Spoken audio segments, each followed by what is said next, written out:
के गर्भ से बालक का, चूंकि परितः इच्छते मतलब चारों ओर वो ढूंढता रहता था भगवान का गर्भ में दर्शन जो किए थे उन्हीं भगवान को ढूंढते रहते थे, इसलिए उनका नाम रखा जाता है परीक्षित। अब इसके बाद एक बार विदुर जी महाराज तीर्थ यात्रा करके लौटे, पांडवों के यहाँ आए, आकर के धृतराष्ट्र जी के पास बैठे और बोले भैया क्या समाचार है, सब आनंद है? अरे बोले बहुत आनंद से हूँ, महाभारत जो समाप्त हो चुका था, बोले इतना आनंद से हूँ, पांडव इतनी सेवा करते हैं कि भीम पहले मेरे को आके भोजन कराता है फिर खुद पाता है। भीम क्या है, भोजन के मामले में किसी का इंतजार नहीं करते थे हैं, लेकिन बोले भीम पहले मेरे को खिला लेता है फिर खाता है, पैर दबाते हाथ दबाते बहुत सेवा करते हैं, सुबह आके सब प्रणाम करते हैं। इस प्रकार से जब बात सुनी विदुर जी महाराज ने, बोले थोड़ी बहुत शर्म तुम्हारे पास बची है कि उसको भी बेच खाया है आपने। जिन पांडवों के लिए आपने इतने कुचक्र रचे, इतने कुचक्र रचे, कुछ भी नहीं छोड़ा, आज उन्हीं के दिए हुए अन्न को खाकर के जी रहे हो, थोड़ी बहुत शर्म आ रही है आपको? कुत्ते की भांति अपने जीवन को व्यतीत कर रहे हो। गृहपालवत संस्कृति में कहा है, कि मैं नहीं बता रहा हूं, उसमें लिखा हुआ है गृहपाल। संस्कृत के शब्द भी बड़े अच्छे होते हैं, किसी को गृहपाल कहे दो तो खुश हो जाएगा, लेकिन गृहपाल का मतलब होता है कुत्ता है। बोलो वृंदावन बिहारी लाल की जय हो। बोले धिक्कार है जीवन की ऐसी आशा को, ऐसा जैसे कहा है। बोले क्या करें? बोले चलिए मेरे साथ। विदुर जी रात्रि में ही साथ में लेकर के जो है चल देते हैं। प्रातः काल युधिष्ठिर जी महाराज उठे, प्रणाम करने गए तो वहां जो है धृतराष्ट्र थे ही नहीं। बोले हमसे क्या गलती हो गया कि हमको छोड़कर चले गए, चिंता करने लगे। उसी समय देवर्षि नारद तुम्बुरु गंधर्व के साथ प्रकट हो गए और उन्होंने बताया कि उनको जो है अब सुंदर महापुरुष का सत्संग मिल गया है, उनकी सदगति हो जाएगी, उनकी चिंता मन से निकाल दीजिए।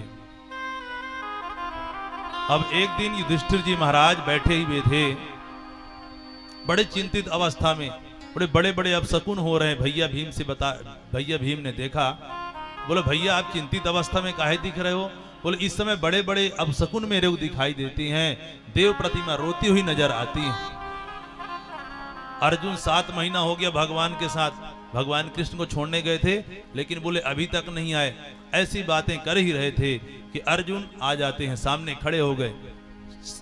चेहरा जो है बिल्कुल सूखा हुआ, उतरा हुआ चेहरा है, चेहरा लटका कर खड़े हो गए। बोले भैया अर्जुन क्या अपराध हो गया, चिंतित अवस्था में दिखाई दे रहे हो? अरे तुमने क्या गलती किया? किसी ब्राह्मण गौ ब्राह्मण का अपमान तो नहीं किया? किसी वृद्धा बालक के सामने उनको बिना खिलाए भोजन तो नहीं कर लिया? अगम्य स्त्री का गमन तो नहीं किया?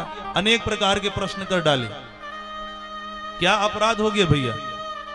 इस प्रकार से अनेक बात जब पूछने लगे तो उन्होंने रोते हुए उनके युधिष्ठिर जी महाराज के चरणों में गिर पड़ते हैं और रोने लगते हैं कि वंचितो हम महाराज हरिणा बंधु रूपिणः येन मे प्रतम तेजो देव विस्मापनम महत।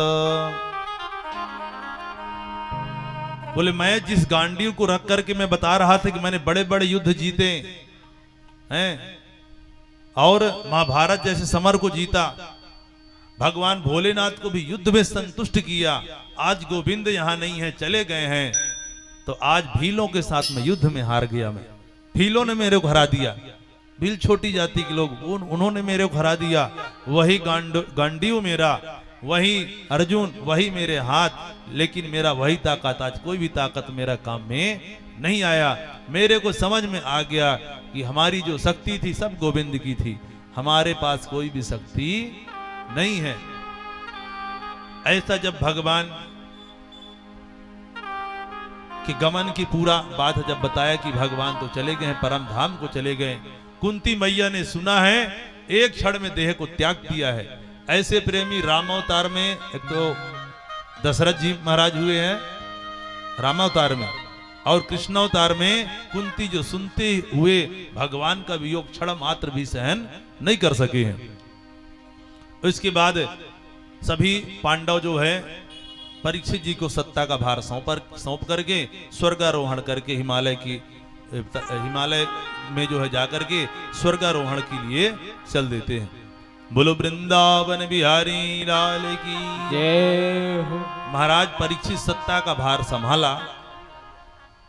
एक दिन सोचा कि जाकर के अपने क्षेत्र का भ्रमण करूं, भ्रमण करने के लिए निकले हैं तो जहां भी जाते हैं अपने पूर्वजों की प्रशंसा पाते हैं।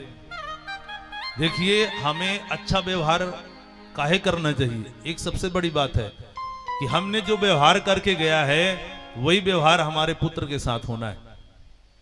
पुत्र को झेलना पड़ेगा। आपने यदि सब जगह आपका प्रेम व्यवहार अच्छा है, आप कहीं भी रहें, आपके पुत्र को भी बराबर सब कोई सम्मान देंगे। तो भैया उस व्यक्ति का पुत्र है जिसका व्यवहार इतना अच्छा था, और कोई दुष्ट व्यक्ति का पुत्र होगा तो लड़के कोई अपराध नहीं है, लेकिन बुरी दृष्टि से इंसान उसको भी देखते हैं। यदि कोई चोर का पुत्र है तो लोग बाग उसके पुत्र को चोर ही समझेंगे, भले वो लड़का कितना भी अच्छा हो।